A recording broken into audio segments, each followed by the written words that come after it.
반갑습니다. 김영윤TV입니다. 요즘 눈병이 나서 화장도 못하고 안경과 민낯으로 여러분들에게 인사를 드리는데요. 요즘 뉴스를 보면요. 차라리 지금 안 보이는 게 차라리 나은 게 아닐까라는 생각을 하게 되는데, 이준석 왜 이럽니까? 정말 이 나르시스트, 본인이 가장 중심이 돼야 되고 본인이 가장 관심을 받아야 되는데, 요즘에 윤석열 대통령에서 한동훈 비대위원장으로 관심이 쏠리면서 지금 삐쳤습니다. 지금 그래서 매일매일 이제 부글부글 혼자 부글부글 하는 거죠. 처음에는 한동훈 비대를 보고 군계, 일하기니 긁지 않는 복권이라느니 정치계에 빨리 들어와야 된다. 뭐 본인이 정치에 뭔가를 획을 그었던 사람인 것처럼 그러면서 이야기를 했었는데, 한동훈 비대위의 무반응, 그냥 뭐 특별하지도 않은 어떤 특정인 정도로 이준석을 분류를 하면서 서랍 속에 쑥 넣어버렸죠. 자존심 상한 거예요. 그 다음부터는 눈이 돌아서는 정말 뭐 꽁치구이를 이야기를 하질 않냐. 1992가 뭐 30년 우승 못한 그 부산 시민을 조롱한다라고 하지 않나 무리수를 두는데요. 아마 제가 생각해 볼 때는 그 1992 티셔츠에 담긴 내용을 어그로를 끌면서 한동훈 비대위가 뭐 부산 시민을 조롱했다라고 하는 것은, 이재명이 부산 시민을 조롱하고 헬기 타고 튀었잖아요. 그 부분에 대해서 실드를 치기 위한 또 이렇게 까는 거다라고 저는 좀 봤어요. 이재명이 부산 시민을 팽하면서 부산 조롱, 그러면서 한동훈도 부산 조롱 했대요. 그거 있잖아요, 여러분들. 애들 보면 쟤 뭐 했대요? 이러면 얘도 뭐 했대요? 선생님 얘 뭐 했대요? 쟤 뭐 했대요? 이르는 그런 찌질이들. 저는 그렇게 보고 있습니다. 한동훈 비대위원장이 진짜 국민이 바라는 그런 핵심을 잘 잡아요. 처음에는 불체포 특권 등 지금 국회의원이 가지고 있는 특권을 내려놓는 서약을 하고 공천에 후보를 받겠다. 이거 굉장히 바랬던 거거든요. 그리고 약간 공천을 시스템화하면서 그 줄공천, 뭐 개파공천 이런 게 아니라 뭔가 깨끗해진다. 근데 그거 있잖아요. 국민의힘이라도 하겠습니다. 국민의힘이 먼저 하겠습니다. 이 느낌. 민주당은 부도덕한 당. 제가 한 몇 달 전부터 이제 페이스북에 이제 한동훈 비대위가 들어서기 전부터 계속 이번은 도덕과 부도덕의 싸움이다. 그 부도덕한 덩어리들의 집합체가 더불어민주당, 아니나 다를까 41%가 범죄자 드글드글거리죠. 거기에 비해서 매우 청정한 느낌, 새로운 뉴페이스들, 그리고 정말 이 사람만큼 괜찮다 하는 사람들의 영입, 인물로 가자. 도덕적인 인물로 가자. 그 메인에 누가 설 것인가? 한동훈 비대위다. 딱 들어서자마자 첫 번째 포인트가 그겁니다. 불체포 특권, 이거 과감히 놓을 수 있다라고 내 스스로 깨끗하게 생활하겠다, 내 스스로 뭔가 흠이 없겠다 자신하는 사람만 국힘에 들어와라. 공천심사대에 올려놓겠다. 뭐지? 변화가 오네. 그 다음 뭡니까? 100만 원 이상 금고형 받았을 때 세비, 재판 기간 동안 세비 없다. 달에 1,400만 원에 대한 세비, 그게 국민들에게는 굉장히 힘든 돈이잖아요. 근데 그게 김남국처럼 코인러, 1,000억대 코인러들이 그냥 달에 앉아서 시간만 때우면 1,400만 원이 넘는 국회의원 월급을 받아간다는 거. 그런데 뭘 하는 게 뭔지 모르겠어. 근데 국회의원 보좌관은 9명이래. 서영교 같은 경우는 그 보좌관 주는 월급 국민 세금이다 보니까 그 돈도 빨대 꽂는다고 자기 집안 사람 넣었잖아요. 그러니까 이런 상황들을 보면서 도대체 하는 일도 없는데 보좌관 9명에 저렇게 따박따박 1,500만 원 가까이 돈을 받아가네. 아이고 내 돈 아까워. 이 마음을 느꼈다. 그러면서 국민 택배 받는 두근거림과 택배를 받는 그 기다림과 또 받았을 때 그 만족감을 국민의힘이 주겠다. 국민 택배. 전략적으로 뭔가 깔끔한 포인트가 있어요. 한 끝이 있다라고 얘기하죠. 한동훈의 한 끝이 있다라는 거. 근데 그것을 너무 안다. 민생과 진짜 국민의 마음을, 그 다음에 국민의 토닥토닥 거려주는 이 모든 것들을 한동훈 괜찮네. 아, 한동훈 멋지다. 이렇게 가고 있다라는 거죠. 근데 여기에 이제 하나하나 꼬투리 잡아서 실어서 죽으려고 하고 있는 이준석을 보면서 제가 빵빵빵 터지는데요. 뭐 오늘 1월 17일입니다. 뭐 17일이라고 뭐 별일 없었을까? 또 별일 있었습니다. 그 한동훈 비대위가 의원 감축 던졌습니다. 지금 현재 300명 나이스하죠. 250명이면요. 세비가 세이브가 되는 겁니다. 괜찮죠. 뭐 보좌관들 9명 이렇게 줄고 뭐 이런 부분에 대해서. 그러나 선순환은 분명히 올 것이다. 근데 이런 한동훈 의원의 50명 줄이자에 국민들 반응 터졌습니다. 그거 당연히 하고 싶었어. 했으면 좋겠어. 또 더 심한 댓글 보면 국회의원 100명으로 가자라는 것도 있고요. 그 지역구에서 또 과하게 조금 뭐라고 해야 되지? 구의원부터 시작해서 활동이 뭘까? 저가 이제 봤을 때, 지역 활동을 봤을 때는 국민들 민심과 민생을 돌보기보다는 그 지역구에 국회의원에게 잘 보여서 딸랑딸랑. 그러니까 서초 갑의 이정근 오빠 돈봉투 아시죠? 거기는 호남은 넣어야 돼, 더 줘야 돼 하는 그 이정근 같은 사람이 생기는 거예요. 그 당협을 지키면 밑에 구의원, 공천 권한이 있는 시의원들 딸랑딸랑 거릴 테니까. 그러니까 그 국회의원이 되지 않아도 그 당협을 지키면 떨어지는 꿀들이 많다는 거. 그래서 이정근 같은 사람들이 생긴다는 거. 뭐 지금 같은 경우 제2의 황보승이 같은 사람들이 생긴다는 거. 아무튼 이런 부분들을 보면서 국회의원의 자질도 의심될 뿐더러 이 함량 미달의 사람들, 이 먼 암컷 수컷의 코스프레로 지금 덩어리 되어 있는 이런, 솔직히 말해서 동물국회 같은 거 눈 뜨고 못 보겠다. 차라리 안 본 눈 찾습니다. 그런 느낌으로 지금 국민들이 이제 국회의원을 바라보고 있는데, 이 부분을 갖고 한동훈이 굉장히 포인트를 잘 잡았다. 뭐 이거 더 이상 입댈 거 없습니다. 예전에 그 지금 이재명 대표 옆에 쫙 붙어서 전략을 지원하고 조력을 하고 있는 정성호 의원도 2019년에 1월에 본인의 페이스북에 국회의원 250명 정도 충분하다.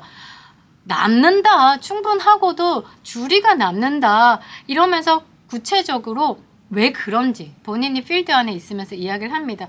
국회 입법은 거의 전적으로 상임위 법안심사소위원회에서 이루어지고 있고, 소수의 쟁점 법안은 여야 교섭단체 대표의 합의로 대강대강 결정된다. 그러니까 형님 동생 이런 게 나오고요. 이번에는 내가 물러줄 테니까 저 밖에 언론들 있는데 이번엔 내 좀 체면 좀 세워줘. 지금 이런 식으로 국회가 돌아가고 있다는 거. 그러니 박지원이 탄핵하려는데 한 20명 모자라. 어떻게 좀 안 되겠니? 예, 형님 40명 준비됐습니다. 박지원과 김무성의 대화입니다. 이런 것들이 이루어진다는 거. 이 정치의 이념과 본인의 그 철학이 담겨 있는 게 아니라 이 서로 끈끈한 거예요. 국회 목욕탕 같이 다니면서 끈끈해지고, 당만 다를 뿐, 색만 다를 뿐, 자리만 다를 뿐. 이거는 술자리는 똑같은 상황이 되니까 어허라디야, 오늘은 내가 접어줄게, 다음에는 네가 이거 해줘. 이런 식으로 국회가 운영되고 있다는 거. 이거는 그래서 젊은 사람들이 들어갔을 때 이 국회 문화에 학을 띄는 거죠. 이건 아닌데. 이건 시스템이 잘못된 거야. 이거는 뭐 쉽게 얘기하면 6.25 끝나고 도로 만들 때요. 그냥 상황 봐가며 이 도로 저 도로 만들면서 그렇게 만들어진 구불구불한 길들, 계획된 도시가 아니라. 근데 창원 같은 경우는 계획된 도시로서 정말 딱 정확하게 도로가 만들어져 있고 블럭이 있잖아요. 그게 아니라는 거죠. 그런 지금 국회의 생태계를 바꿔야 된다. 대략 일주일에 법안 소위를 한 번씩 1년에 한 50번에서 60번만 열어도 지금 국회에서 잠자고 있는 법안의 90%는 처리할 수 있다. 그러니까 이게 공천할 때의 심사의 점수 좀 획득하려고 입법 활동을 무리하게 하는 경우도 있는데, 입법 보시면 정말 민생을 돌본다라기보다는 말도 안 되는 그 어떤 협체와의 유착 관계로 인해서 가져가는 또 만들어지는 이런 입법들로 인해서 진짜 피해는 국민이 본다. 뭐 예를 들면 의료 수가 이런 거 보면 여러분들이 상상을 초월합니다. 이제 저는 소아과만 한번 얘기를 하면요. 소아과에서 수가가 15년째 멈춰 있습니다. 15년 전의 수가와 지금과 같다는 거. 그러나 인구는 감소했고 그 소아과에 폐과들이 많이 진행되고 있다는 거. 예전에 아기들이 많아서 그 작은 수가에도 많은 인원들이 있었으니까 움직일 수 있지만 지금은 그때 20년 전의 수가, 15년 전의 수가하고는 지금 완전 달라지는 부분들, 이런 것들이 쉽게 입법 활동으로 재정비가 돼야 되는데 무조건적으로 고립시키는 그런 상황들. 그 다음에 뭐 후려치기 같은 것들. 그래서 여러분들 아실지 모르겠지만 어린이 약 있잖아요. 어린이 약이 생산이 중단된 게 굉장히 많아요. 그래서 어른들의 약으로 그 미리수 조절해 가면서 먹이고 그러니까 소화약 같은 경우는 어린이 약을 생산을 안 해요. 너무 수가를 후려치니까 그 제약회사에서는 만들어도 단가가 맞지도 않을 뿐더러 기업이 운영할 때 이익이 들어서야지 기업이 운영하는 건데 무조건 마이너스 내려 찍으면서 할 수는 없는 거죠. 아무리 뭐 국가에 대한 헌신을 한다고 한들, 그러나 이런 것들을 보살피지 않고 입법 활동, 그냥 뭐 기업 죽이기 또는 그냥 압박하기, 이런 것들로 본인의 뭐 내용들, 본인이 이런 입법 활동을 했어, 이런 것을 내세우기 위해서 민생하고는 거리가 먼 입법 활동들을 하다 보니 법안이 90% 이상이 처리가 안 되는 거예요. 말이 안 맞는 것들이 너무 많으니까. 그래서 이런 것들, 잠자고 있는 법안들이 90%가 있는데 이거 1년에 한 5, 60번만 열어도 충분히 가능하다. 지금 300명 국회의원들 굳이 그렇게 필요 없다. 250만만 해도 남는다라고 그 필드에서 뛰는 분이 정성호가 얘기했습니다. 그러니 한동훈 비대위가 이번에 내놓은 그 정책에 대해서 이야기를 지금 더불어민주당에서 입을 댈 수가 없는 거죠. 그러니 주로 되는 게 한뚜껑이니 뭐 이런 거 되는데요. 여러분들, 한동훈 비대위 가발 아닙니다. 그 모헤어 양이 굉장히 정상인보다 매우 풍부한 그 그룹에 들어가 있고 신의 축복을 받은 그룹이죠. 그 그룹에 들어가 있을 뿐, 그러니까 이제 민주당이 유치한 식으로 이렇게 걸고 넘어지는 거죠. 사실 이런 거 외모 가지고 이렇게 얘기를 하면 안 되는 사람들이 저 더불어민주당 쪽인데, 이게 한동훈 비대위를 가지고 이야기하는 게 너무 우습다는 거죠. 그래서 한동훈 비대위가 선점해버린 뭐 불체포 특권 포기 이런 것들, 그 다음에 국회의원 250명 정원 축소, 괜찮지 않습니까? 그러니까 더 정확하게 선명하게 그 더불어민주당이 부도덕한 당이라는 거 자체가 굳이 말하지 않아도 드러나는 거, 수면 위로 드러나는 거. 그리고 가는 방향에 대한 게 정확하잖아요. 시스템으로 만들겠다, 국회를. 시스템화 한다면 어느 누가 온다고 해도 시스템 안에서 움직이면 빵꾸 날 게 없다. 그것을 보여주는 게 지금 한동훈 비대위다.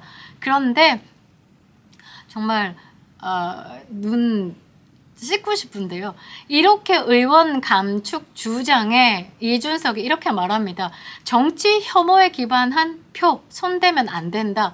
그러니까 지금 국민들이 정치 혐오를 하고 있다는 거. 국회의원들이 하는 짓이 그 꼬라지니까. 어떤 놈은 그 긴급 헬기 이송 택시 타듯이 하고 있지 않냐.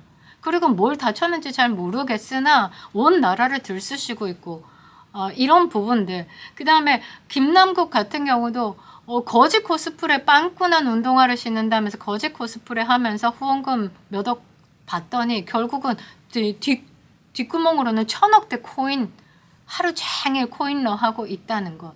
그리고 이준석도 그렇게 얘기하면 안 되죠. 대통령 이름 팔아서 성상납 받은 혐의로 지금 무고죄로 검찰에 넘어가 있죠. 이렇게 본인 자체가 부도덕하고 본인 자체가 비리 덩어리가 정치 혐오를 만들었죠. 지난 10년간의 정치를 보면 이 국민들이 정치 혐오를 할 수밖에 없게끔 만든 그 사람들이 여기 모여 있거든요. 근데 정치 혐오에 기반한 표를 손대면 안 된답니다. 아니죠. 시스템을 바꾸기 위해서는 이렇다라고 제안하는 부분에 대해서, 그러니까 똑같은 거예요. 정치 혐오에 기반한 표 손대면 안 돼. 꽁치구이가 잘한다고 한들 횟집 상이 좋을 수는 없어. 그거와 똑같은 거다. 수준 자체가 이렇게 구리다라고 보시면 되는데 제가 뭐 굳이 읽어야 하나 뭐 이렇게 보고 있는데 이렇게 얘기합니다. 불효자는 사형. 무슨 국회의원 다 줄이고 이거 끝에는 되게 프랑켄슈타인 같은 정치 개혁이 나올 수밖에 없다. 그냥 베베베베 꼬우는 건데 말 내용 없습니다. 제가 이제 페이스북에 올릴 건데요. 이준석이 그동안 정치에 관한 발언을 하는 거는 주로 만화 삼국지, 그 다음에 반지의 제왕, 뭐 이런 것들, 뭐 스타크래프트 이런 것들 보면서 그 수준 본인의 수준을 드러냈는데 이번에 또 드러낸 수준 삼성전자 7만 주 삼성전자를 200만 원대로 만들겠다. 코스피 5천 시대와 코스닥 2,500 시대를 열겠다라면서 헛소리를 짓거렸는데요. 정말 경제 기본 상식도 모른다. 그냥 질투심에 눈 돌아가 있다. 뭐 제3지대 빅텐트 안에서도 지금 텐트 기둥 흔들흔들 거리고 있습니다. 그러니까 이준석이 보면요. 남을 헐뜯고 거기에 그 위에 서야 되고 그렇게 하는 부분에 대해서 다루고 있는데 여러분들 제가 이런 사람들과 뭐 트러블에 있는 사람들과 상담을 좀 많이 해주면요. 어떠냐면요. 어떤 그룹 안에서 분란을 일으켜요. 그러면 좋은 소리보다는 감정을 저 이제 가까운 사람도 이런 사람이 하나 있었는데 어떤 그룹에 들어가면 항상 분란을 일으키고 불만을 얘기해요. 그러면 거기에 그 조직의 잘못된 점을 막 꼬투리를 잡아서 이야기를 한단 말이죠. 그러면 거기에 사람들이 처음에는 가스라이팅을 당해요. 그런가 보다. 이게 잘못됐나 보다. 이 조직 잘못됐네. 저 사람 뭔가 젊은 사람이 뭔가 할 수 있을 것 같네. 가스라이팅 당해서 막 처음에는 도와줘요. 그러나 한 발짝 뒤로 딱 보면요. 정신이 좀 이상해요. 근데 그 사람도 뭐 정치한다고 좀 하고 있는데 정치에 대해서 어떻게 저런 식으로 저런 사람이 정치를 한다고 뛰어들었을까? 그 집단의 색이라는 게 있더라고요. 이준석도 같다라고 보시면 돼요. 본인에 대한 우월주의로 다른 사람들의 흠만 보이는, 흠을 공격하다 보면 본인이 계속 우월해진다고 생각을 하고 있는 거예요. 근데 결국 돌아보면 어떤 그 집단 안에서 항상 그 집단을 깨고 나오고 그 집단을 깨고 나오고 근데 본인은 합리화해요. 이 집단이 잘못됐기 때문에 내가 깼다. 그러나 다시 여러분들이 생각해 보면요. 어떤 집단에 가서 분란을 일으키는 사람, 그 한 사람이 잘못됐겠어요? 그 집단이 잘못됐겠어요? 이렇게 판단해 보면 된다는 거. 지금 빅텐트니 삼지대 뭐 빅텐트니 이 안에서도 지금 문제가 있다라는 것. 이준석의 정치는 정치가 아니다. 그냥 시샘 폭발이다 라고 보시면 됩니다. 한동훈 비대위 택배 기다리는 마음으로 한동훈 비대위를 지켜보도록 하겠습니다. 그립다 윤석열 김영현 TV였습니다.